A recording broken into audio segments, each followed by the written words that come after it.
قدیم مصر کے ایک طاقتور بادشاہ کا نام تھا رامسس، وہی جو بعد میں فرعون کے نام سے مشہور ہوا، مگر اس کی پیدائش کا قصہ دنیا کے لیے ایک عبرت ہے۔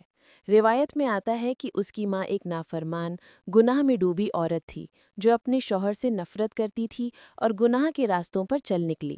اس زمانے میں اہل مصر بتوں کے پجاریوں سے دعائیں مانگتے، تعویذ اور طلسموں سے اولاد حاصل کرنے کی کوشش کرتے تھے۔ اسی عورت نے بھی ایک جادوگر پجاری سے مدد مانگی کہ اسے ایسا بیٹا ملے جو پوری زمین پر راج کرے۔ جادوگر نے شیطانی عمل کے ذریعے دعا مانگی اور شیطان نے اس عورت کے بطن میں ناپاک نطفہ ڈالا۔ یوں وہ بچہ پیدا ہوا جس کی پیدائش رحمت سے نہیں بلکہ شیطانی فریب سے ہوئی۔ جب وہ بڑا ہوا تو اس کے دل میں رحم کا نام و نشان نہ رہا۔ وہ خود کو خدا کہلانے لگا، لوگوں پر ظلم کرنے لگا اور کہنے لگا، انا ربکم الاعلی، میں تمہارا سب سے بڑا رب ہوں۔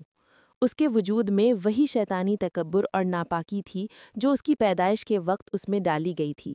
اللہ تعالیٰ نے اسے دنیا کی سب سے بڑی ذلت کے ساتھ غرق کیا تاکہ دنیا جان لے، جس کی بنیاد ناپاکی پر ہو اس کا انجام بھی رسوائی پر ہوتا ہے۔